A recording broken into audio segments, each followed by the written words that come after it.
Many have said this is the most successful consumer product ever launched.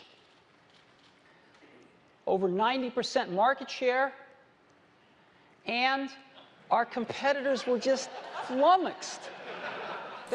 Which tablet can effectively dethrone the iPad? Apple CEO Steve Jobs announced the iPad killer on March 2nd, which is the iPad 2, a device that supports over 65,000 apps on the iTunes app stores, when competitors only have up to 100 apps at launch.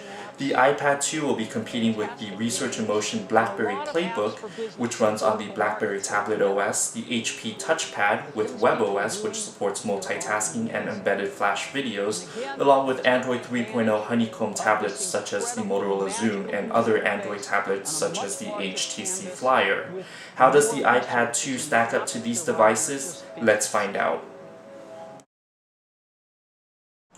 I'm Chung Win, and in this weekend edition of Notebooks.com, we're going to go ahead and talk about the iPad 2 and some of our initial impressions, and get a demo of the device. Before we do that, let's go ahead and talk about what's new with the tablet. The iPad 2 is an evolutionary device at first glance, but it does offer a revolutionary user experience with its updated specs. At initial impression, it sports the same display size of 9.7 inch with the same resolution and same screen technology, so for Kindle owners who are mocking the device as not being outdoors readability, those issues will still appear on the second generation tablet. The device, however, is slimmer at 33% slimmer than the original iPad. It is also slimmer than the iPhone 4. The device is 0.2 pounds lighter and clocks in at 1.3 pounds, and it supports 3G wireless networking for either AT&T or Verizon Wireless, so you do have to choose which network you're going to use the iPad on. There will be also a Wi-Fi only version for those who want basic features. The iPad 2 will be available in the same storage capacities as the original iPad in either 16, 32, or 64 gigabyte sizes, and it will also be carrying the same price points. The device shares the same screen and battery as the original iPad. What's new, however, is the updated processor. Instead of the A4 graphics chip, the iPad 2 will support Apple's proprietary A5 graphics processor, which provides dual-core processing and up to 9 times the graphics power of the original A4 chip found on the iPhone 4, iPod Touch, and also the iPad 1. We expect the A5 chipset to make its way down to the iPhone 5 and also the updated iPod Touch sometime in the near future. The design has also changed. Instead of the bevel backside, we have a flatter back surface, which will help the device lay flat on a flat tabletop surface. There's also a new smart accessory cover called a smart case, or smart cover as Apple calls it, which aligns itself and snaps on magnetically to the iPad to provide some protection for the screen while maintaining Apple's clean and pure industrial design. There are now 2 cameras on the device, which will support both photo booth, which will allow you to take cool pictures and add effects to your photos, along with FaceTime video chat. So now you can chat and do video calls between the iPod Touch, the iPhone, other iPad 2 users, and also the Mac OS X desktop. There are also a number of new applications which are available, which we will go into depth later, including iMovie and GarageBand.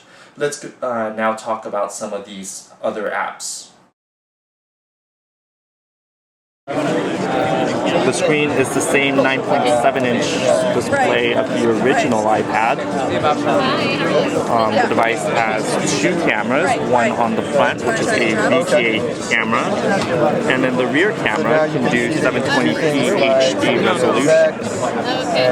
Before we have the device, let's go ahead and take a look at how slim it is. It is a third slimmer than the original iPad, and it is slimmer than even the iPhone 4 on the market. go ahead and take a look at the back again if we can. See that it shows you where the Take a zones look are. at where the speaker is. So the speaker grill has moved a little bit. So now it has a larger opening and it arches towards the back. And you have the dock connector, which is in the same position. And there's the new HDMI dock connector accessory, which will allow you to mirror your display and display any application out onto a larger HD TV if you want to share your experience with family and friends. I think this is the one that's most useful because most of the other stuff is pretty self-evident. So the device, the iPad 2, has a new dual-core processor. It's the A5 chipset that Apple designed, which provides twice the processing power and up to 9 times the graphics power, which we can really see in applications such as games and even the new photo booth application, which is similar to that on the desktop. You can drag in the different and then where you place will allow you to have different effects for your photos. And unlike the desktop one, this one is actually touch enabled, so you can actually use your fingers and manipulate the effects on this one. And once you And I believe you can even use the camera both on the front and the rear for photo booth. So, and it will memorize those moves. So if I wanted to add a clap in this section, for example. So there are up to 9 different effects on photo booth at launch. Now when I stop it, and you can really see all of this, all of the different quadrants there are actually rendered in video. So you have 9 videos playing simultaneously on the screen, and that's all powered by the A5 processor. So you don't have to have just a static. The iPad 2 weighs just 1.3 pounds, but it definitely feels a lot lighter than that, and it does feel a lot slimmer than the 33% slimmer design that it is for. I didn't realize that was on. Other applications include GarageBand, which will allow professionals and amateurs to create pleasant sounding tunes, unlike with real instruments. It's not so much designed for that. It's really more of a fun device. So one of the demos that was done on stage was with the keyboard, which utilizes the new gyroscope inside the device. Essentially, that allows you to tap a key lightly and it will play the sound more quietly, and if you tap hard on the keyboard, the sound will be louder, but in this noisy environment right now, we can't hear it too well. Right, so you have the key that you're in, which is chosen in this. You also have controls for the different instruments, like here you have the sustain pedal along with the octave changer, so you can move between different octaves. So you have essentially a full-size grand piano in the size of an iPad. So it's very graduated in terms of. There are other instruments such as with the drum set, and if you switch between different instruments, you're going to see the different drum or instrument look and feel. So it's very customized towards the instrument that you select.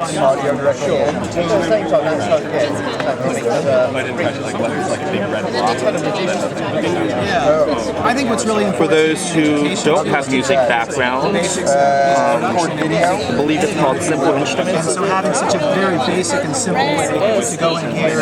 So you do have access to Simple Instruments, which will allow you to compile different tracks that sound pleasant. So even if you don't have background in music, Apple's tools here will allow you to create pleasant sounding tracks, which you can combine together to create a song.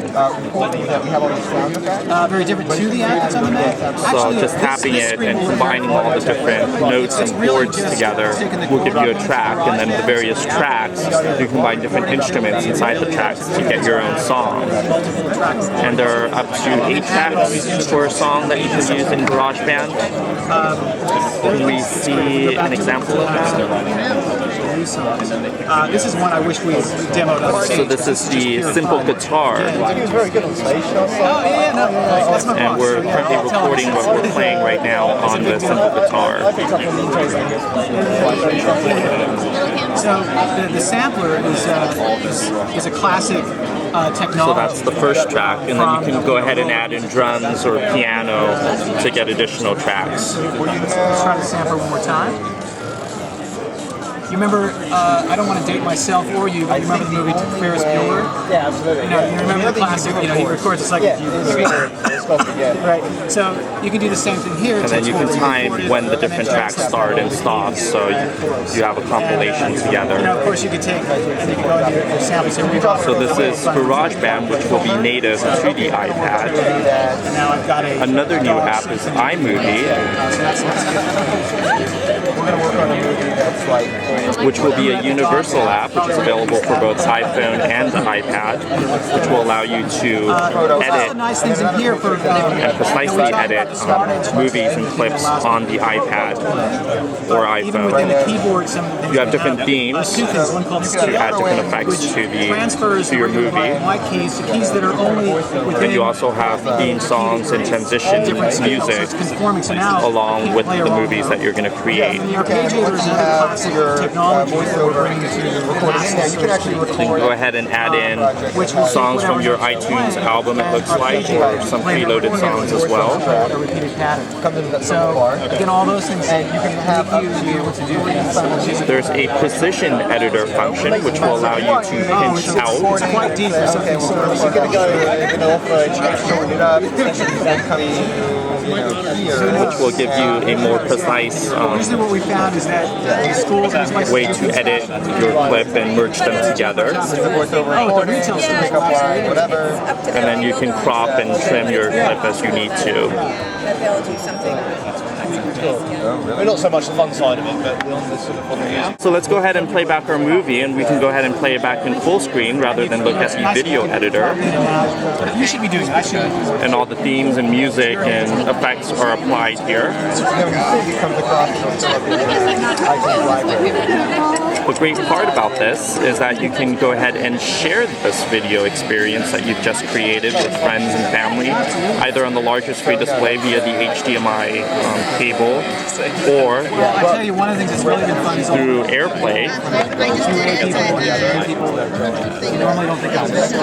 And then you can also share this online through social networks or YouTube as well. The last couple of weeks, people have been submitting their like remix song. It's unbelievable the range. There's like 60 already. Songs.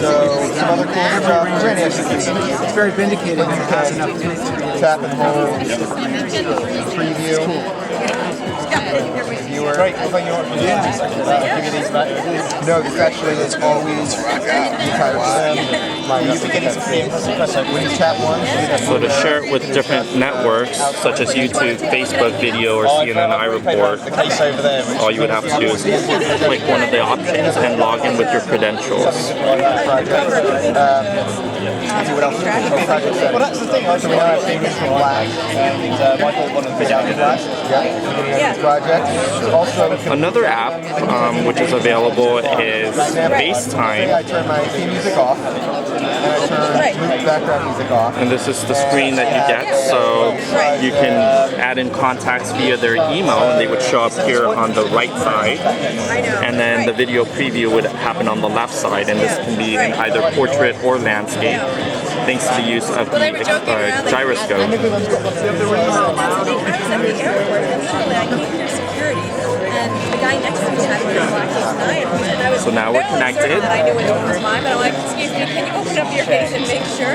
Whereas now, we have a it's project sort of And if this picture of yourself is obstructing anything that you want to view, you can go ahead and move it to a different corner on the screen. If I put background music off, And with FaceTime now, you can FaceTime between the iPhone, the iPod Touch, the Mac, and now the iPad 2. So you definitely expand your video chatting. And you can do the video out as well. You can switch cameras. You can switch from the front to the rear camera. So if you don't want to show your other party yourself, you can go ahead and show them what you're looking at. So here, that usually makes it. this is what we're looking at with what was the red box. so whenever you have the video, so for example here So let's go ahead and end the call. But the great part about FaceTime, which brings us back to our cover, is that you can use the magnetic cover to stand up your iPad 2, into a comfortable viewing area just by rolling it up for video chat. So on this angle, you have a nice comfortable area to share whatever you're looking at with nearby friends, or you can even use it to type. But if you stand it up, you can go ahead and use this angle to watch movies or to do your FaceTime video calls. So this is the iPad 2. I'm Chung Win for Gotta Be Mobile and Notebooks.com in San Francisco. Apple's iPad 2 will also ship with iOS 4.3, which brings a number of new features to the iOS environment, including tethering, along with home sharing.